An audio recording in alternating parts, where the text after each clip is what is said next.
So who came to Nate Kern's brief that he did not too long ago? A lot of you. All right. So Nate knows way more about this bike than I could ever even try to learn. The difference is that I'm willing to go down that technical route of learning some of the data stuff. So that's what I attempted to do by going to this class. I'm not going to talk too much about all these things in here, but what I want to quickly do before we get into the presentation is just kind of, you guys can come up here and flip through this all you want. But essentially, this was a 2-day course, right? It was supposed to go from 9 o'clock to 1600 or 4 o'clock p.m. In California, and it ended up going from 9:30 the first day to 7:30 p.m. with a 15-minute break and a 30-minute lunch. So literally non-stop this. If anybody is friends with me on Facebook, you saw the whiteboard presentation that I showed. I mean, math beyond math. I mean, just diving into it as deep as you wanted to go. The second day, because we didn't finish all the stuff we needed the first day, we started earlier. We started at 8 and went until 6:30 p.m.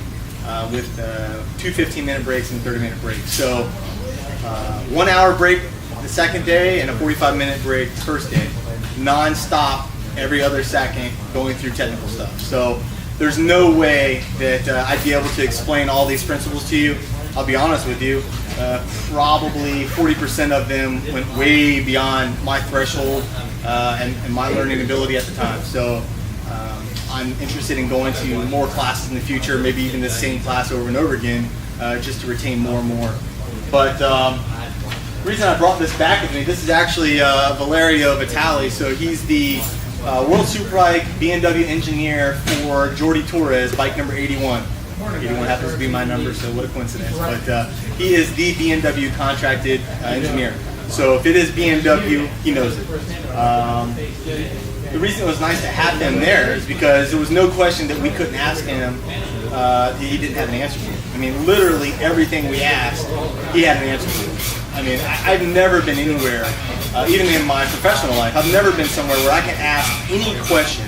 I have a coworker here so he can fact check me, but I've never been anywhere in a technical discussion where I've asked a question and they've always been able to be answered.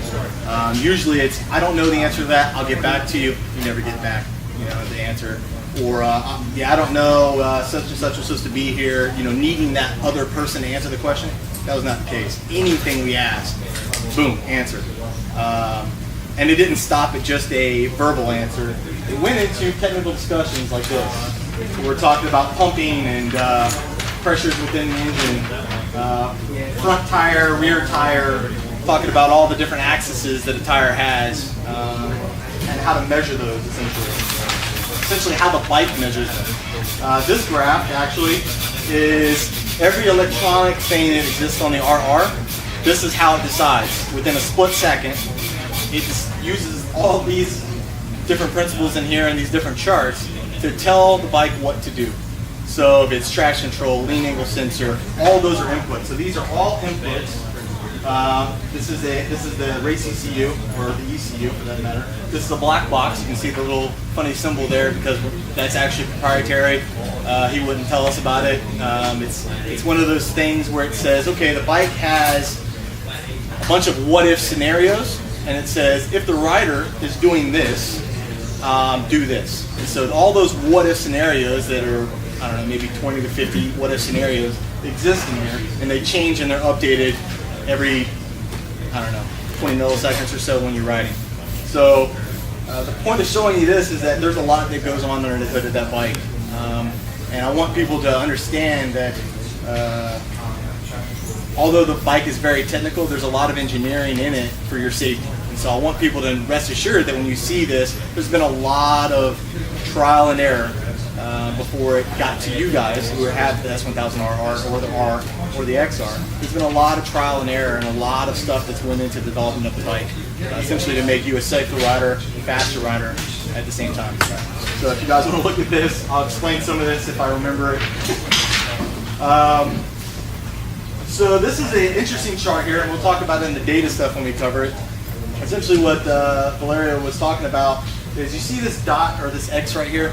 That is the unachievable, okay? That means you are essentially defying all known math. you're defying the odds, you're defying everything, because that is unachievable. There's no way you'd ever get there. If you try to get there, it's because you were braking too much or leaning too much, whatever you want to use this axis for, and you're going too fast. So, you know, when you are going on a motorcycle, as your lean angle increases, and you get further down into a turn, your speed is going to decrease. Essentially what this is saying is you got max speed and max lean angle, which is impossible. You can't do that, right? Unless you're Mark Marquez, and then maybe you can figure out a way to try to get that. So what this axis is here, this cam cycle as it's called, is something that in data, I can bring up a cam cycle, and I can look at it and say, oh, that's a good rider. It's an inefficient rider. That's a pro-level MotoGP World Superbike rider. And what tells me that is how defined, it's actually a full oval, but how defined this oval is. So the better defined the oval is, that means he's more consistent of a rider, he's doing the same things, or she's doing the same things over and over and over again. If it's dots everywhere, then I know that rider is doing different things all the time. So that may be something that, for you guys that are doing track days or whatever, that may be something that is very interesting to you, because somebody can look at that and say, hey man, I know you're thinking the bike is messed up.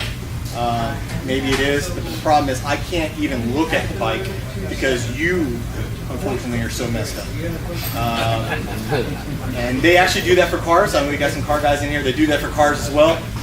Formula One is notorious for doing that. You know, when you're interviewing for a new rider, put them in a car, let them go drive, come back and look at the data.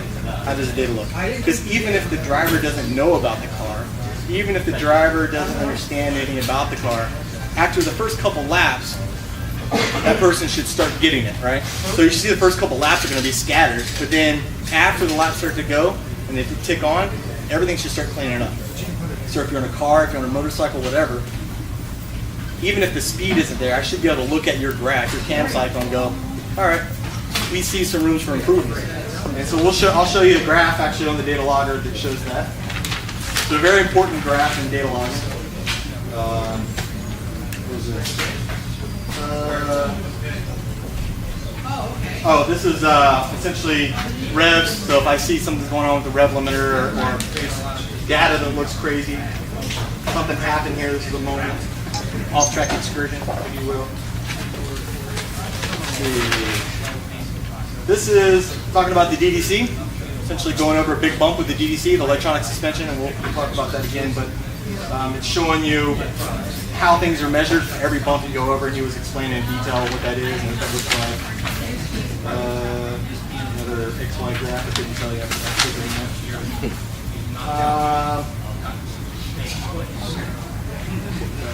It'll come to me at some point, I'm sure.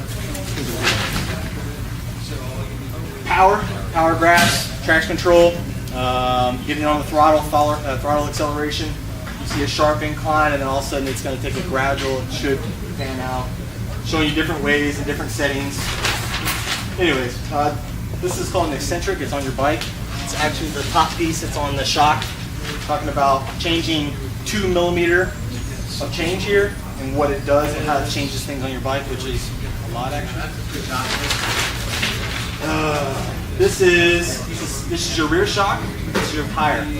So this is really interesting. Kind of like the cam cycle was interesting. This is really interesting. Why is this interesting? Because everybody thinks that tires is a fuzzy logic. You know, how does a team like a World Superbike team or a MotoGP team calculate for tires? Right? It seems like every tire would be different. It seems like compound structures, all these things are constantly changing. How does the bike know? Well, Valerio broke it down to us, and essentially they have formulas that have those what-if scenarios included that can define any type of tire you put on. So for instance, if I have this bike stock as it is right now, maybe some of you guys have heard the misinformation that if you have these rims, these HP rims, it's a 200 size tire. If you have the cast wheels, it's a 190. And if you go from the cast to these wheels, they change the tire profile, and you need to come into the dealership and have them reflash your ECU or change the program. Completely untrue. So the standard bike as it sits here actually has the capability to automatically detect your tire profile based on lean angle system, position, all that stuff. All the metrics that are on here, it can automatically detect if you change from a 190, a 185, a 200. all those tire profiles that are out there. 55, 60 tire profile sidewalls, all that stuff. So some misinformation, but because of all the due diligence that went into this, bike can do it. We'll talk about some different things because you can actually change that. No idea.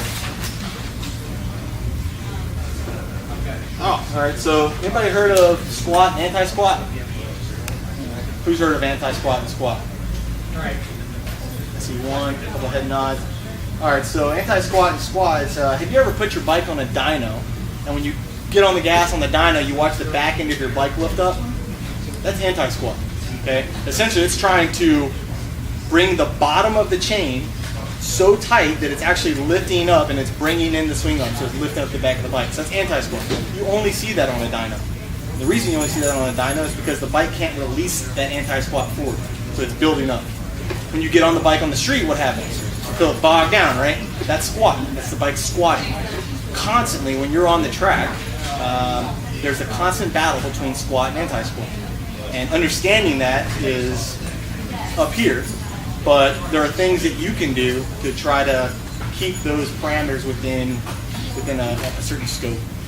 And essentially, Valeria was explaining all the math behind how to control those load transfers and how if you change your swing arm to a drag swing arm, or if you change your chain from a 525 stock to a 520, or if you add an extra tooth on your chain, or you change a sprocket.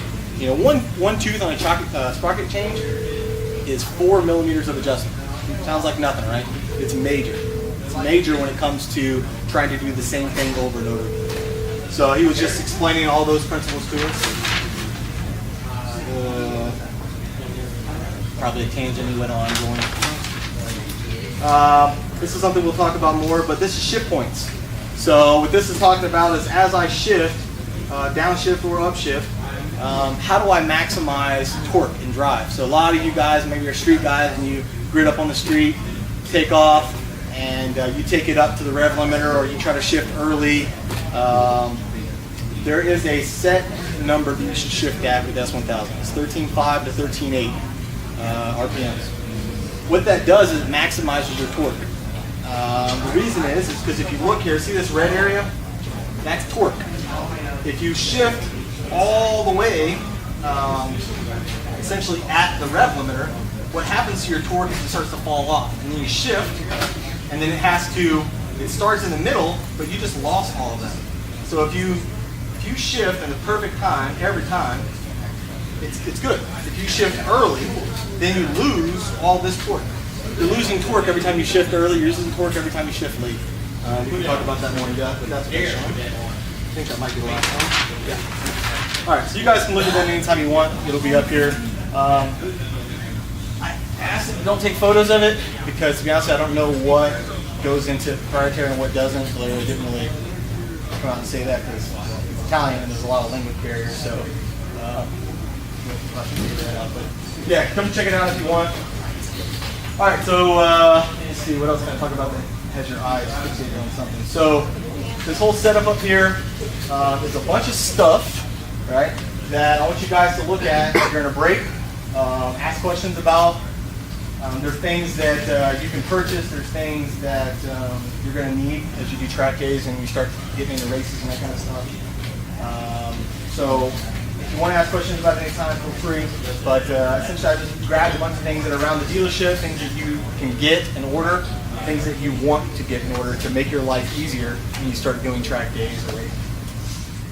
All right, so let's get to the presentation.